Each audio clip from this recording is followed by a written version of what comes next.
पूर्व जन्म के कर्मों से ही हमें इस जन्म में माता पिता, भाई बहन, पति पत्नी, प्रेमिका, मित्र शत्रु, सगे संबंधी इत्यादि संसार के जितने भी रिश्ते नाते हैं वे सब मिलते हैं, क्योंकि इन सब को हमें या तो कुछ देना होता है या इनसे कुछ लेना होता है।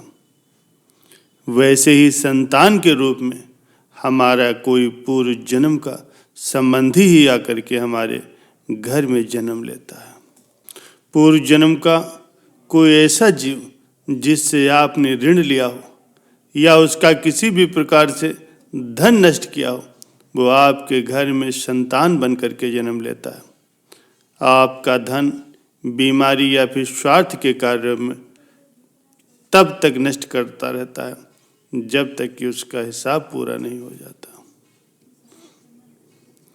पूर्व जन्म का कोई दुश्मन आपसे बदला लेने के लिए आपके घर में संतान बन करके जन्म लेता है और बड़ा होने पर माता पिता से मारपीट करता है, लड़ाई झगड़ा करता है, उन्हें सारी जिंदगी किसी न किसी प्रकार से सताता ही रहता है, हमेशा कड़वा बोल करके उनकी बेइज्जती करता है, उन्हें दुखी रख करके खुश होता है।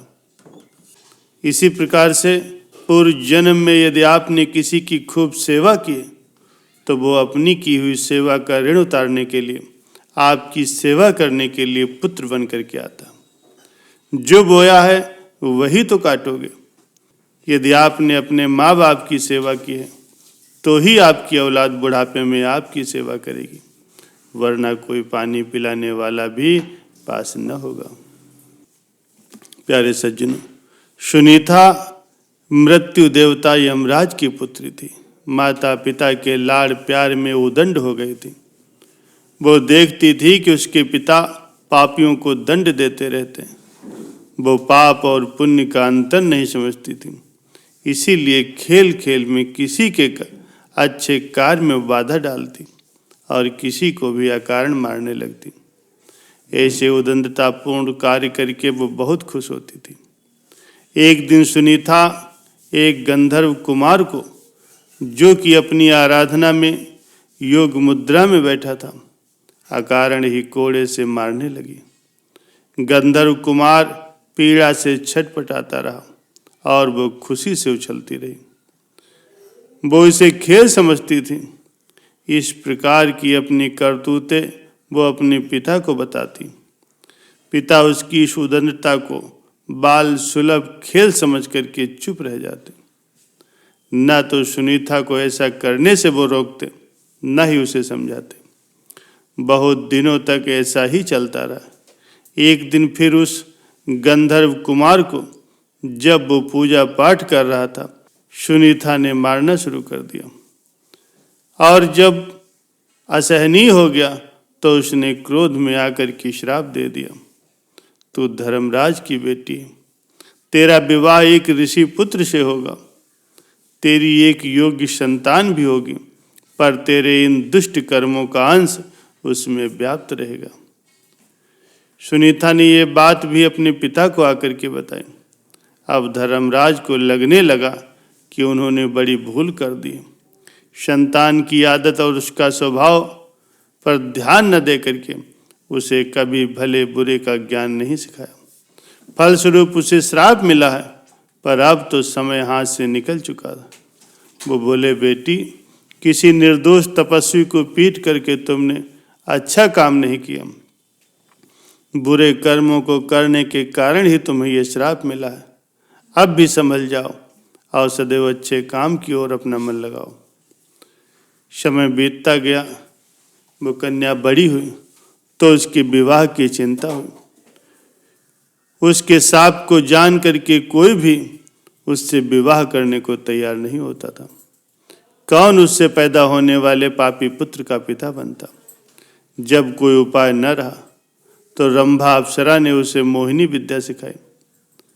अप्सराएं इस कार्य में सिद्ध होती हैं। अब उसे किसी को भी मोहित करने की विद्या सिद्ध हो गई। एक दिन रंभा उसे अपने साथ लेकर के वर की खोज में निकली। एक नदी के तट पर उसने अत्रि कुमार अंग को देखा। सुनीता अंग को देखते ही उस पर मोहित हो गई। रंभा की माया तथा अपनी मोहिनी विद्या के बल पर उसने अंग को भी मोहित कर लिया। दोनों को एक दूसरे पर आसक्त जान करके रंभा ने दोनों का गंधर्व विवाह कर दिया। दोनों सुखपूर्वक रहने लगे। कुछ दिनों के बाद उनके पुत्र हुआ, जिसका नाम वेन रखा गया। वेन अत्रि वंश के अनुरूप ही अपने माता पिता के समान ही धार्मिक, सदाचारी और रजोचित गुणों से संपन्न था। आचार, विचार और व्यवहार में सब उसकी बड़ी प्रशंसा करते थे। अच्छे कुल में उत्पन्न होने के सभी लक्षण उसमें दिखते थे, पर माँ के एक दुर्गुण के कारण, जिसके कारण वो साबित हुई थी, धीरे धीरे वेन में भी वे दुर्गुण प्रकट होने लगे। कुछ नास्तिक और दुष्ट लोगों की संगत में वो नास्तिक हो गया। ईश्वर, वेद, पुराण, शास्त्र आदि सभी कुछ उसे झूठ लगने लगे। वो पूजा पाठ को पाखंड समझने लगा। वो वयस्क हो चुका था। अपने माता पिता का वो कहना नहीं मानता था। राजकाज में भी उसका हस्तक्षेप इतना बढ़ गया था कि पिता अंग असहाय हो गए। राजा तो अंग थे, पर आज्ञा वेन की चलती थी। सुनीता समझ रही थी कि उसके संस्कारों का परिणाम शापग्रस्त इस पुत्र में उतर आया। उसके हठ और उदंडता पर किसी का कोई वश नहीं था। वेन के इन कर्मों से प्रजा दुखी रहने लगी।